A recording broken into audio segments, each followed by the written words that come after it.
over, abuelito.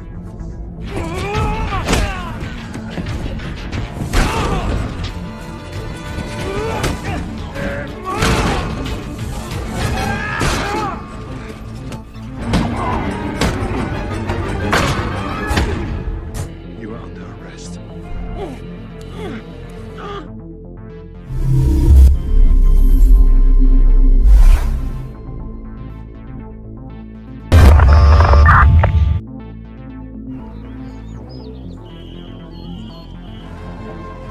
Film dibuka di perbatasan Amerika-Meksiko, kemudian, kita diperkenalkan dengan Mickey Wilson, yang merupakan seorang ketua serif.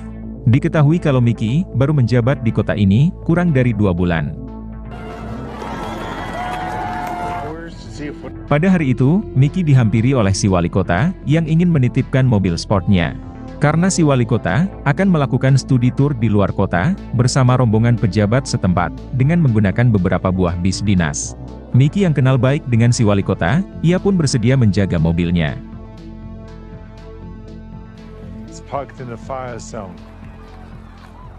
Almost didn't recognize you in plain clothes. Setelah itu, Mickey singgah di sebuah bar. Di dalam bar tersebut, perhatian Mickey tertuju pada 2 orang pria, yang gelagatnya sangatlah mencurigakan. Karena Mickey mengetahui, mereka adalah orang asing, dan bukanlah penduduk lokal. Tak lama kemudian, kedua orang ini meninggalkan bar. Thank you, sir. No thanks, Christy. Merasa ada yang tidak beres, Mickey lantas mencatat plat mobil mereka. Berpindah kepada 3 orang serif, yang merupakan anak buah Mickey. Hand it over.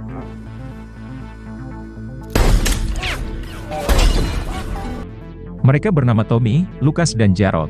Terlihat mereka bertiga sedang berlatih menembak. Tak lama kemudian, Mickey pun datang ke sana. Kemudian, Mickey menugaskan Tommy dan Lucas untuk melacak plat mobil milik kedua orang di bar tadi. This place for me.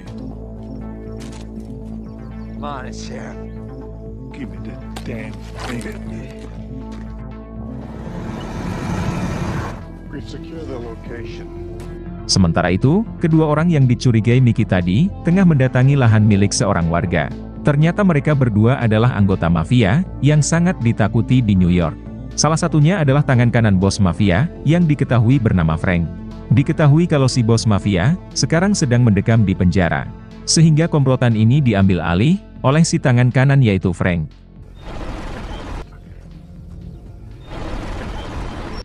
Tak lama berselang, si pemilik lahan datang dan bertanya, apa tujuan Frank datang ke sini. Frank lantas menjawab, ia akan mengambil alih tanah lahan ini.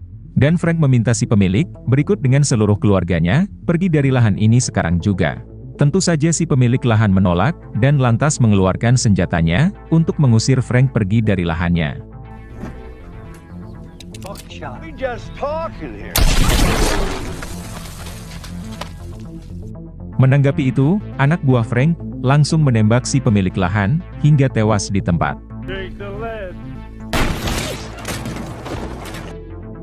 Pada adegan lain, kita diperkenalkan dengan John, yang seorang mantan tentara pasukan khusus.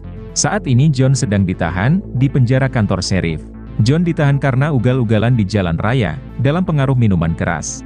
Tak lama kemudian, John dihampiri oleh seorang serif, yang tak lain adalah Tommy. Ternyata Tommy dan John sudah berteman sejak mereka remaja. Tony lantas memberitahu John, kalau besok siang, John akan dibebaskan.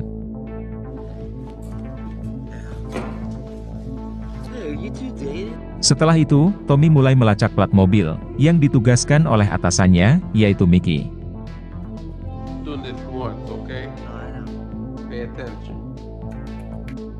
Setelah berhasil melacak plat mobil tersebut, Tommy langsung menghampiri Mickey di rumahnya. Di sini Tommy juga meminta Mickey, agar merekomendasikan dirinya, dipindah tugaskan di kota Los Angeles. Karena Tommy merasa, di sini ia tidak mendapatkan, tugas menangani kasus yang serius. Terakhir tugas yang Tommy terima, hanyalah menangkap temannya sendiri, yaitu John, mantan seorang pasukan khusus pemabuk. Menanggapi itu, Mickey lantas meminta Tommy bersabar. Karena Mickey memiliki firasat, kalau di kota perbatasan ini, akan ada sebuah kasus yang besar. You want to experience adventure, King Bag? Of course I help you. Kemudian adegan film berpindah di kota New York.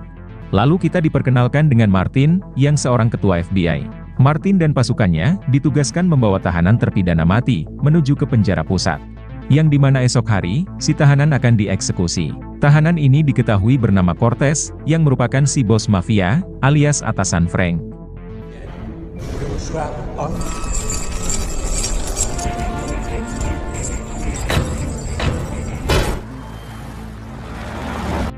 Setelah semua persiapan selesai, Martin dan pasukan FBI-nya langsung membawa Cortez ke penjara pusat.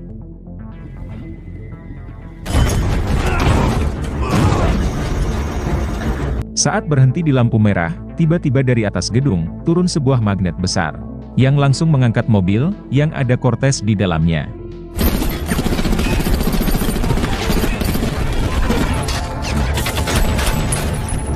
Yang mana ternyata, ini adalah ulah anak buah Cortez. Menyadari itu, Martin langsung menugaskan seluruh anak buahnya, untuk segera naik ke atap gedung tersebut, untuk menangkap Cortez kembali.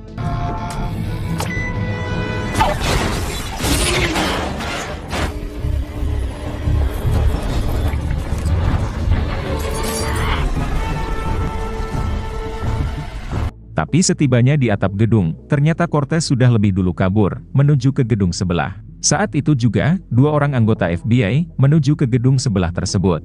Pada saat yang sama, di bawah gedung, mereka melihat seorang pria, berlari dengan memakai baju tahanan, yang mereka kira adalah Cortez.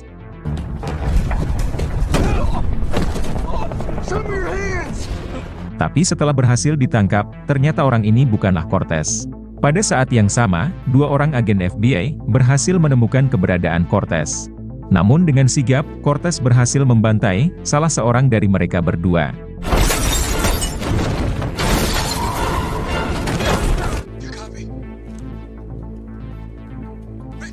Sedangkan agen FBI yang satunya lagi, Cortez bawa kabur bersama dirinya.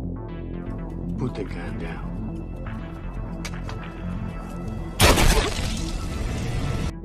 Tak lama berselang, Martin pun tiba, dan menemukan seorang agen FBI, sudah tewas dihabisi oleh Cortez. Sedangkan Cortez sudah berhasil melarikan diri, sembari membawa seorang anak buah Martin, yaitu si agen FBI wanita.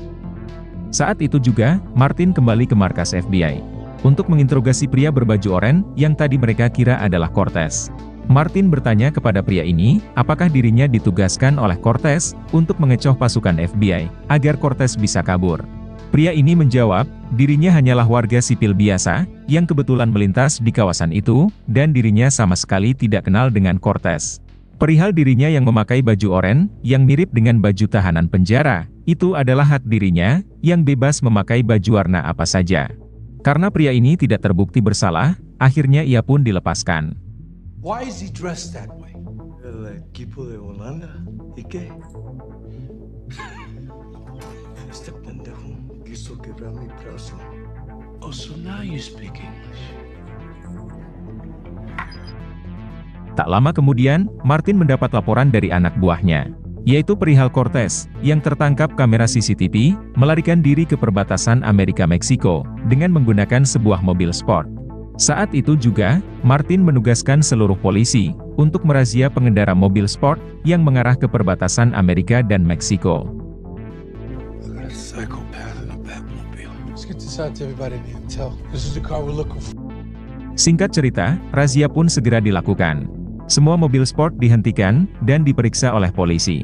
Sampai pada akhirnya, mereka menemukan Cortez, yang tengah menyandra si agen FBI wanita.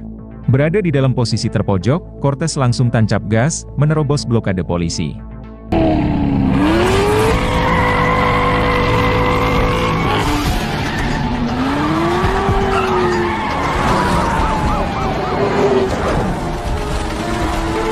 Sempat terjadi aksi kejar-kejaran, namun pada akhirnya, Cortez berhasil menghilangkan jejak.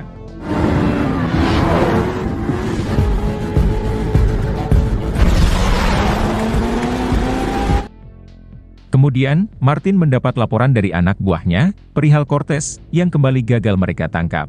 Martin baru ingat, kalau Cortez merupakan seorang pembalap. Tentu saja Cortez bisa dengan mudah, menghilangkan jejak dari kejaran polisi. On the wheel. Literally. I saw him drive. He's good. Tak lama berselang, Martin dihubungi oleh Cortez. Cortez mengancam akan menghabisi agen wanita yang sedang ia sandra apabila Martin dan pasukannya terus melakukan pengejaran. Another one. We'll get you out of this. You try to stop me, die. Saat sedang tertidur lelap, Mickey ditelepon oleh seorang wanita yang diketahui bernama Maya. Maya adalah anak si pemilik lahan yang dihabisi oleh tangan kanan Cortez, yaitu Frank. Maya mulai khawatir kalau si ayah kenapa-napa karena tak bisa dihubungi. Calling him. Just afraid he had a heart attack or something. Sorry. Deputy out there. I'm gonna have him check up on him. Setelah mendapat laporan tersebut, Mickey langsung menugaskan Tommy untuk mendatangi tanah lahan tersebut untuk mencari ayah Maya.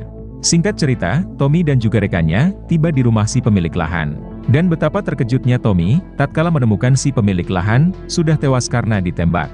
Saat itu juga, Tommy melaporkannya kepada Mickey.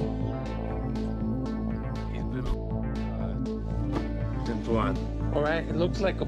Singkat cerita, Mickey sampai di sana. Mickey mulai curiga kalau kematian si pemilik lahan ada kaitannya dengan dua orang asing yang bertingkah mencurigakan di bar tadi siang. Kemudian, Mickey dan juga Lucas segera membawa jasad si pemilik lahan untuk diserahkan kepada anaknya, yaitu Maya. Sedangkan Tommy dan rekannya, Mickey tugaskan menggeledah kawasan lahan ini guna mencari petunjuk. Sementara pasukan FBI yang bergabung dengan pasukan polisi masih berupaya memburu Cortez. Bahkan, sebuah helikopter sengaja dikerahkan untuk memantau Cortez dari jalur udara. Blokade juga sudah dilakukan di jalur jalan yang akan dilewati oleh Cortez. Akan tetapi, Cortez langsung menghubungi gengnya untuk membersihkan blokade pasukan polisi.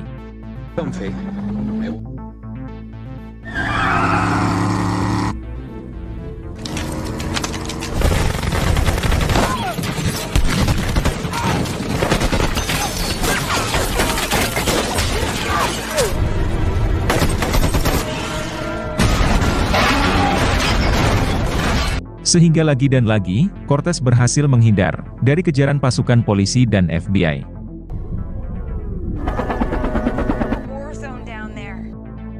Setelah itu, Cortez membuka borgol si agen wanita yang diketahui bernama Nadia. Yang mana ternyata, Nadia adalah kekasih Cortez dan menjadi orang dalam yang berkhianat di dalam tubuh organisasi FBI. Dan atas campur tangan Nadia, Cortez berhasil melarikan diri.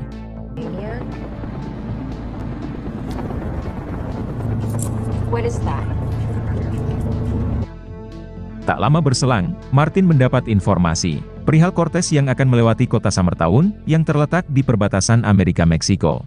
Saat itu juga, Martin menghubungi aparat kota Summertown untuk meminta bantuan dalam mencegat dan meringkus Cortez. Yang mana ternyata, aparat tertinggi di kota Summertown tak lain adalah Mickey. Speed is going 65, 75 minutes. I know. Barriers, it's a fortress. Yeah. Setelah mendapatkan informasi dari Martin, Mickey akan segera mengerahkan seluruh anak buahnya untuk mencegat dan meringkus Cortez.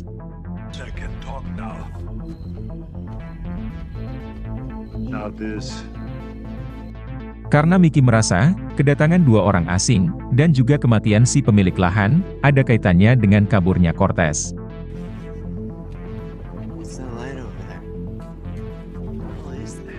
Sementara itu, Tommy dan rekannya, yang tengah menggeledah tanah lahan ayah Maya, melihat sekumpulan orang sedang berkumpul, seperti akan sedang mengerjakan sesuatu.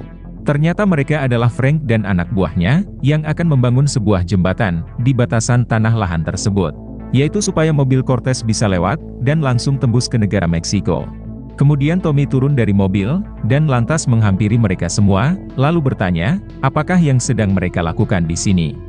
Karena tidak ingin membuang waktu, Frank langsung menugaskan para anak buahnya untuk menghabisi Tommy dan rekannya. Stop!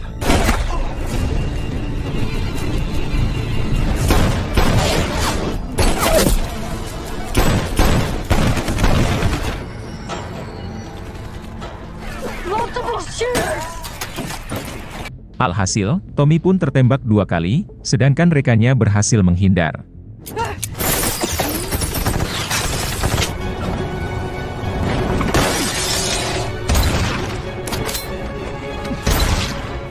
Pada saat yang bersamaan, Mickey pun datang, lalu segera membawa Tommy dan rekannya melarikan diri dari sana.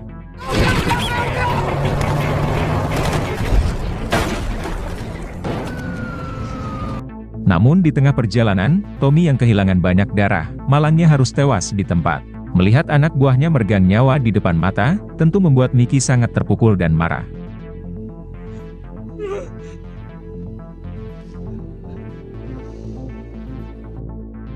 Mickey juga semakin yakin, kalau geng yang menghabisi Tommy, tak lain adalah anak buah Cortez. Setelah itu, Mickey membawa jasad Tommy ke kantor sheriff. Setibanya di sana, Mickey langsung memberitahu John, yaitu si mantan pasukan khusus, perihal Tommy yang telah tewas dihabisi. Mendengar hal tersebut, tentu John menjadi sangat sedih. Mengingat, Tommy adalah teman baiknya, yang sudah ia kenal sejak remaja. Di saat mereka berdua, sama-sama meniti karir, sebagai abdi negara. Di pagi harinya, Cortez masih dalam perjalanan, menuju ke kota Summertown, bersama si pacar yaitu Nadia. Di tengah perjalanan, mobil Cortez pun dicegat oleh 2 mobil pasukan tim SWAT. Tapi Cortez yang merupakan mantan pembalap, mampu menumbangkan 2 mobil tim SWAT ini. Sehingga lagi dan lagi, Cortez berhasil lolos.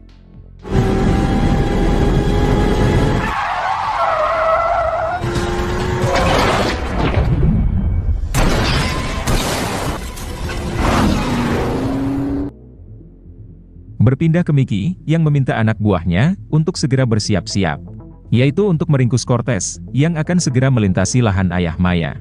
Termasuk membantai para anak buah Cortez, yang sedang bermukim di lahan tersebut, untuk membangun sebuah jembatan.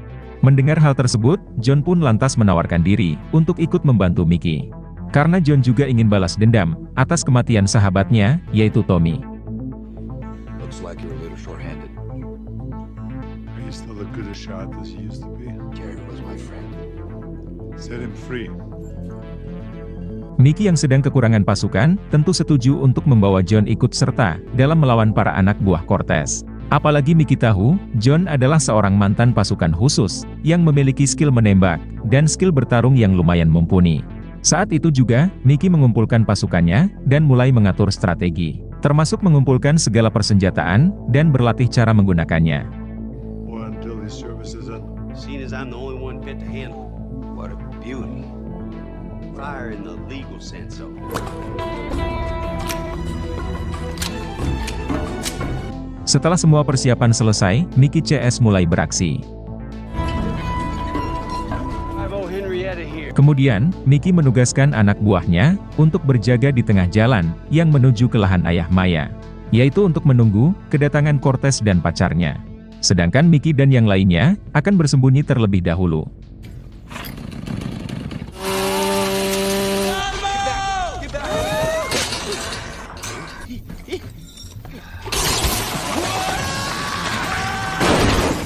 Pada saat yang sama, Martin dan pasukan FBI-nya tiba di kota Summertown. Martin juga mendapat informasi perihal Cortez yang akan menuju ke Meksiko, yaitu melewati jembatan di lahan ayah Maya, yang telah selesai dibangun oleh para anak buah Cortez. Saat itu juga, Martin dan pasukan FBI-nya langsung meluncur ke lahan tersebut.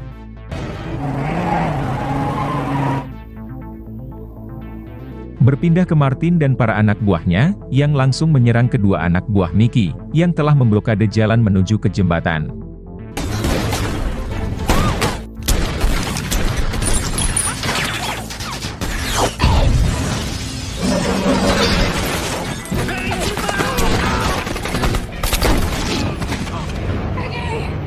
Sehingga baku tembak sengit tidak dapat lagi dihindari.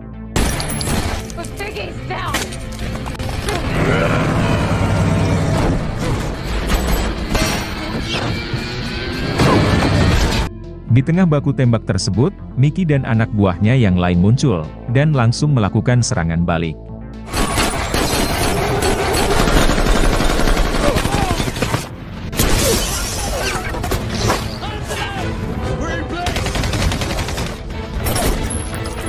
Namun sialnya, 2 orang anak buah Mickey harus tertembak.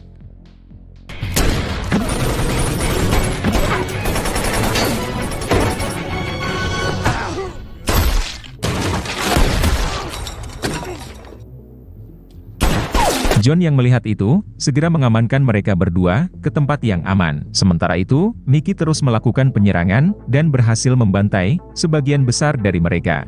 Alhasil, sekarang yang tersisa hanya Frank. Frank langsung masuk ke dalam bis untuk menyelamatkan diri. Kemudian dengan sigap, Mickey menyusup di bawah bis tersebut dan langsung melepaskan tembakan yang pada akhirnya mengenai telinga Frank yang sebelah kanan.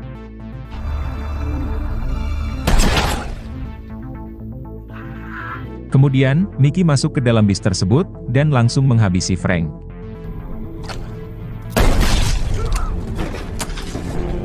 Pada saat yang sama, ponsel milik Frank berdering, dan diangkat langsung oleh Mickey.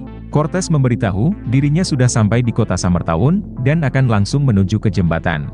Menanggapi itu, Mickey lantas memberitahu Cortez, kalau Frank dan semua anak buahnya, sudah tewas bergelimpangan mereka bantai. Mendengar hal tersebut, Cortez pun langsung tancap gas, dan gagal dicegat oleh Mickey CS.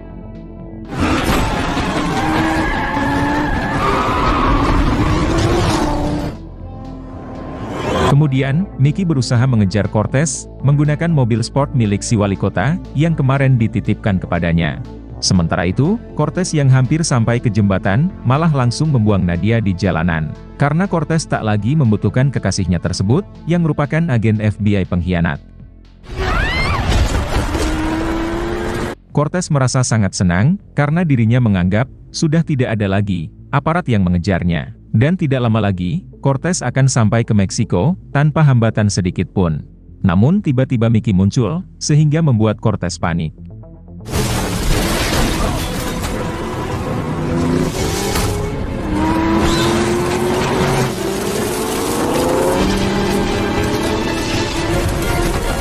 Sehingga aksi kejar-kejaran mobil sport tidak dapat lagi dihindari. Sampai pada akhirnya, Mickey berhasil mencegat mobil Cortez.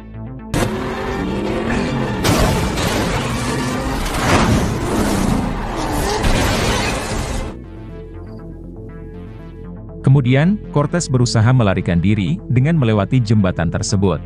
Akan tetapi, Mickey langsung menghadangnya. Kemudian, Mickey meminta Cortez menyerahkan diri tanpa perlawanan. Tapi Cortez menolak, dan lebih memilih berduel dengan Mickey.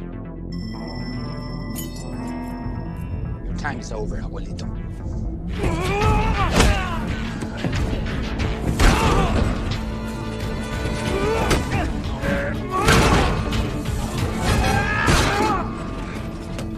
Namun dengan cukup mudah, Mickey berhasil melumpuhkan Cortez.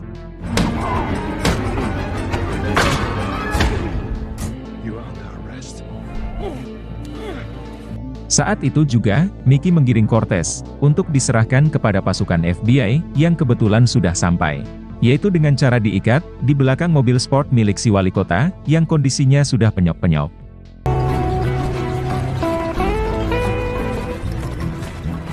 Pada saat yang sama, Nadia pun datang dan mengaku kepada Martin dirinya telah disandra oleh Cortez. Akan tetapi, Martin sudah mengetahui kalau Nadia adalah agen pengkhianat, dan Martin langsung memborgol kedua tangan Nadia. I believe the two of you are already used to me. Yeah, what about you?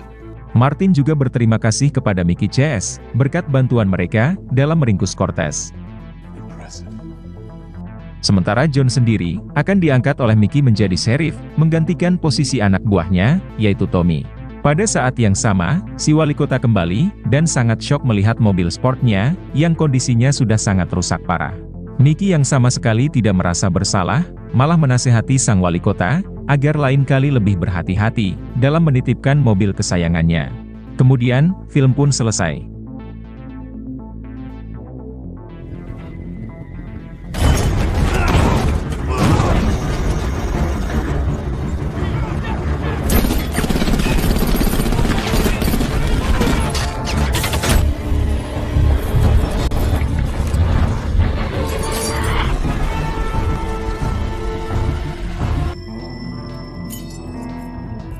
Time is over, abuelito.